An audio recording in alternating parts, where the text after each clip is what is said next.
네, 구독자 여러분 안녕하세요. 시호입니다.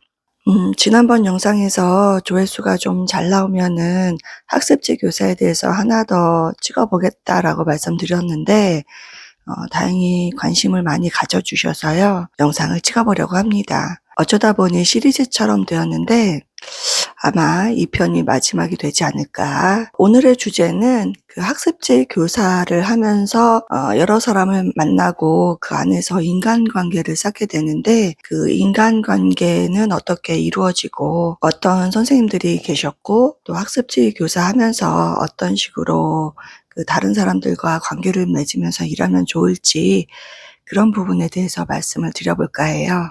처음에 이제 학습지 교사가 되면은 들어가자마자 굉장히 많은 사람을 접하게 되는 건 사실이에요. 저희 지국 같은 경우는 큰 편이어서 지국 내 선생님들이 한 30분 요 정도 계셨던 것 같고요. 관리자분들이 지국장 1명, 그리고 팀장급들 한 3명, 4명 요 정도 계셨거든요. 그 30명 내외 남짓한 모든 분들과 계속 같이 일하는 건 아니고요. 그 아침에 교육을 가게 되면은 그분들이 모두 다 함께 와서 교육을 듣는 거기 때문에 그 많은 분들을 만나게 되는 거죠.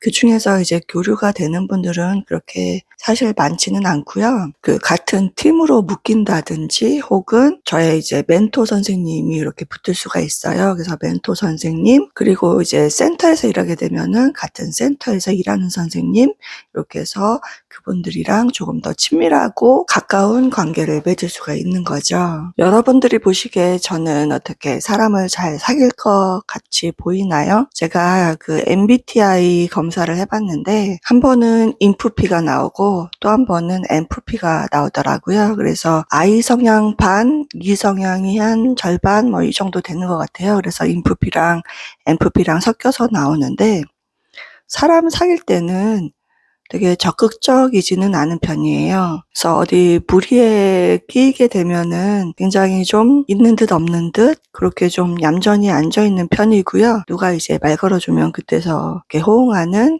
그런 사람이라고 좀 할 수 있을 것 같아요. 근데 E는 왜 나오냐면 I이긴 한데 약간 좀 무대 체질이라고 해야 되나요?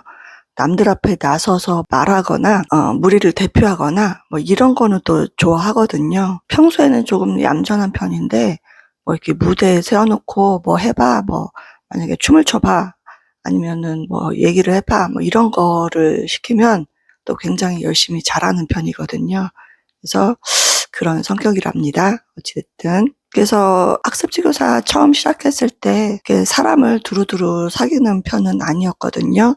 그런데다가 제가 들어간 이제 센터에 저 말고 2분 선생님이 더 계셨었는데 그때 센터가 되게 어려운 시기였어요. 그래서 제가 들어가고 나서 선생님 2분이 차례차례 그만두게 되신 거예요. 2달 있다가 한 분이 그만두시고 그 다음 달에 또 다른 한 분이 그만두시고 뭐 이런 식으로 해서 얼떨결에 그 센터에서 혼자 일하게 됐어요. 아이들이 많았으면 또 새로운 선생님을 저희 센터에 오시게 했을 텐데 아이들이 적은 바람에 그 선생님이 회원으로 갖고 있던 그 아이들을 제가 가르치게 되고 또 다른 선생님이 관두셨을 때 또 그 아이들까지 제가 가르치게 되고 뭐 이렇게 그래서 1년 넘게 저 혼자서 센터를 관리하면서 일을 했었던 것 같아요. 그래서 사실 그 당시에 그 저를 도와주는 선배 선생님들이 없어서 약간 저희 국장이 제 그 회원에 약간 장난치기가 좋았던 거예요. 그래서 제 밑으로 가라 회원을 많이 넣고 막 이래갖고 문제가 된 적이 있었어요. 그래서 저도 피해를 크게 당했었는데 그때 만약에 저를 도와주는 선생님들이 주위에 계셨으면 그런 일을 안 당했을 텐데 아무튼 그런 일도 한번 당해봤었고요. 그래서 학습지 교사 들어가셨을 때 주위에 좀 나를 도와주는 선생님이나 이런 멘토 선생님을 두는 건 굉장히 중요하다고 할 수가 있겠어요. 네. 그리고 뭐 국장이나 팀장 같은 경우는 그 선생님들을 이렇게 달달 볶는 스타일이기 때문에 선생님들과 관계가 뭐 그렇게 대단히 좋거나 겉으로는 좋죠. 근데 이제 뭐 끈끈하거나 뭐 이런 좀 거리감은 좀 있게 되잖아요. 근데 선생님들끼리는 서로 이해관계가 크게 없어요. 선생님들끼리 구역이 겹치는 경우도 없고 또 각자 영업하는 방식이기 때문에 이 선생님이 뭐 잘한다고 해서 나한테 피해가 오는 것도 아니고 제가 못한다고 해서 다른 선생님한테 이득이 되는 것도 아니기 때문에 어떻게 보면은 서로 이제 터치할 게 전혀 없는 거죠. 이분들이 정식 학교 선생님은 아니지만 그 선생님 못지않은 그런 마인드들은 다 갖고 계세요. 그래서 누구를 이렇게 가르치거나 이끌어 주거나 이런 걸 또 굉장히 또 좋아하시는 분들이시거든요. 그래서 그분들한테 뭔가 여쭤보면은 다들 거부감 없이 다 도와주려고 하실 거예요. 제가 일을 하면서 이제 선생님들의 면면을 이렇게 알아가잖아요. 근데 그 안에서 굉장히 오래 일을 하셨던 선생님들은 거의 뭐 10년, 20년 이렇게 가까이 되시는 선생님들도 많으신데 그분들은 또 그분들대로 굉장히 친하시더라고요. 그래서 어떤 선생님들은 같이 뭐 해외여행도 다니시는 분들이 있으셨고 일할 때 말고 뭐 주말이나 이런 때 만나셔서 서로 여행을 가신다거나 뭐 모임을 하신다거나 이런 선생님들도 많이 계셨어요. 그래서 처음 이제 신입으로 갔을 때 그분들 무리에 이렇게 끼기는 좀 어려움이 있지만 그래도 표면적으로 이렇게 말 걸거나 뭐 이렇게 하면은 전혀 어려움 없이 또 무리에 끼워 주시고 뭐 그러시긴 하시더라고요. 그런데 어느 조직이나 사람이 많이 모이는 곳에서는 꼭 몇 사람씩 문제를 일으키는 사람이 없지 않아 있는 건 사실인 것 같아요. 케이스 바이 케이스라고 할 수 있을 것 같은데 100% 다 좋은 사람만 있을 수는 없잖아요. 그래서 뭐 저하고는 아니었지만 어떤 선생님은 다른 선생님들이랑 이렇게 트러블을 일으키는 선생님들도 분명히 있긴 있으셨어요.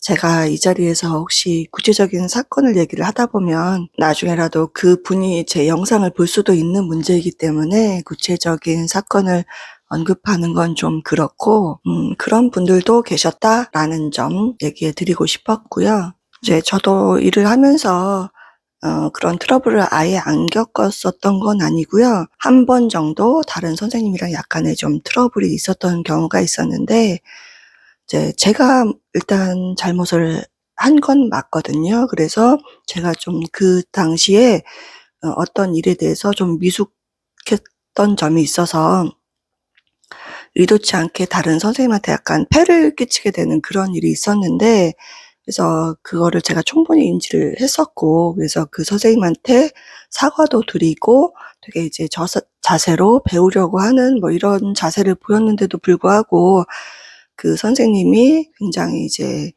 고압적이고 신경질적인 태도를 보이시더라고요. 그래서 이제 끝끝내 뭐 화를 안 푸시고 그래서 저도 나중에는 계속 죄송하다고 하다가 이제 이렇게 제가 화가 나서 이렇게 그 자리를 박차고 나와서 이제 그 일이 약간 좀 불미스럽게 끝난 일이 좀 있었었거든요. 물론 제가 100% 잘못한 거는 처음에 있었던 건 맞는데 그 대처 방식에서 좀 미숙하고 그리고 경험이 없는 사람에게 어떤 윗사람이나 선임자나 뭐 이런 사람들이 이렇게 가르쳐 줄 때는 충분히 이 사람이 좀 부족하다는 걸 알고 너그러운 마음으로 약간의 좀 친절을 베풀었으면 어떨까 하는 그런 마음은 있거든요. 그래서 어떤 직장 일이든지 조직 안에서 그런 건 좀 있었으면 좋겠어요. 무언가 대가를 좀 바라지 않고 약간의 선의를 베풀어 주는 건 어떨까. 그 선의가 나의 노력은 조금밖에 들지 않지만 그 선의를 받는 사람에게는 커다란 인생의 전환점이 될 수도 있는 그런 계기가 될 수도 있거든요, 사실은. 제가 왜 이 이야기를 하냐면 최근에 저희 남편이 취직을 했다고 했잖아요. 근데 그 취직이 사실은 되게 어떤 한 사람의 호의로 인해서 이렇게 성사가 된 것도 있거든요. 사실 남편이 취직한 그 회사에 이력서를 내고 그 회사에 임원분들 사장님까지 이렇게 저희 남편의 이력서를 보시고는 그 사장님께서 저희 남편을 뽑지 않으려고 하셨다고 하더라고요. 그러니까 중소기업인데 남편의 스펙이 좀 오버 스펙이라고 생각이 드셨나 보더라고요. 그 사장님께서 그 임원분들 중에 한 분께서 그 사장님께 그냥 지나가는 말로 "사장님 한번 면접이나 그냥 보시죠. 사람 얼굴 보는데 크게 노력이 드는 것도 아니고 뭐 본다고 손해 볼 것도 아니고 또 보고 나서 인재일 수도 있으니 한번 보시는 거 어떻습니까?"라고 말씀을 드렸다고 해요. 그래서 이제 사장님께서도 그 의견을 받아들이시고 저희 남편의 면접을 보게 돼서 결국은 이제 그 회사에 취직까지 된 건데, 그 회사 임원분의 그런 제안이 아니었으면은 저희 남편은 그 회사에 취직을 못했을 거거든요. 어떻게 보면은 그분은 그냥 지나가는 말로 "한번 보시는 건 어떻습니까?" 라고 말씀해 주신 건데, 어떻게 보면 저희 가족의 목숨을 살린 거나 다름이 없거든요. 그리고 저 같은 경우도 이제 이번에 학원을 아예 다른 곳으로 옮기게 됐는데, 그 옮기게 되는 과정에서도 논술학원의 원장님의 배려가 좀 있었거든요. 그래서 저도 이제 여기저기를 떠돌아다니는 보따리 장사 같은 그런 걸 좀 관두게 되고 한 곳에 좀 정착을 하게 되었어요. 그래서 저도 좀 안정되게 일을 하게 된 거거든요. 사회에서 이렇게 좀 기득권이라고 해야 될까요? 좀 갖고 있는 사람들, 그리고 선배들, 뭐 이런 사람들이 뒤에서 오는 사람들에게 약간의 친절과 배려를 베풀어 주면은 커다란 전환점을 또 자기도 모르게 그런 거를 주어주게 되는 경우가 종종 있는 것 같아서 저는 그런 것들이 좀 필요하다고 생각이 돼요. 저에게도 만약에 나중에 그런 기회나 자격이 주어진다면은 그런 걸 좀 베풀어 볼 수 있는 그런 사람이 되고 싶거든요. 아무튼 얘기가 조금 살짝 빗나갔는데, 다시 이제 학습지 교사 그 선생님들 이야기로 돌아오게 되면, 그렇게 좀 한두 분 빼고는 굉장히 선생님들이 다들 좋으셔서 큰 문제가 없었고요. 오히려 이제 선생님들한테 굉장히 힐링도 많이 받고 그랬어요, 사실은. 제가 이제 두 번째로 있었던 센터에서는 나이 많은 선생님이 한 분 계셨는데, 전 영상에서도 말했던 그 20년 넘게 65살 그 선생님이시거든요. 그 선생님한테 이제 옛날 얘기도 많이 듣고, 그 선생님이 굉장히 저도 그렇고 또 다른 선생님도 그렇고 약간 좀 2~3년밖에 안 된 애송이 선생님들이니까 이 20년 되신 선생님께서 되게 많이 이렇게 케어를 해 주셨어요. 그래서 저희가 막 관두고 싶어 할 때도 다독여 주시고, 그리고 한 달에 한두 번 정도 이 선생님께서 직접 집에서 도시락을 싸서 제 센터로 갖고 오셔서 그 선생님이랑 저랑 다른 선생님이랑 같이 점심을 먹기도 했었거든요. 거의 막 이제 보냉팩에다가 뭐 김치, 뭐 고기, 뭐 이런 걸 반찬 잔뜩 해오시고 밥도 또 따뜻하게 담아오시고 해서 그 짐도 꽤 됐었어요. 그거를 직접 날라오셔서 이렇게 저희한테 먹게 해주시고, 먹으면서 정이 쌓인다고 그렇게 먹으면서 또 많은 이야기들도 나눌 수 있었고 굉장히 배운 점들도 많고 그렇거든요. 그래서 그 두 번째 센터에 있을 때 굉장히 또 어떻게 보면 위안도 좀 받고 그랬었던 것 같아요. 그래서 그런 사람들 만났던 거는 또 굉장히 저한테 복이었었던 것 같고, 일을 그만두면서도 계속 이제 그분들이랑 연락을 하고 싶었는데, 마음 같아서는 지금도 하고 싶어요. 그런데 일이 너무 바쁘다 보니까 제가 시간도 너무 없고 또 경제적인 면 뭐 여러 가지 머리 복잡하고 스트레스 받고 막 이런 일들이 많다 보니까 선뜻 이렇게 연락을 하기가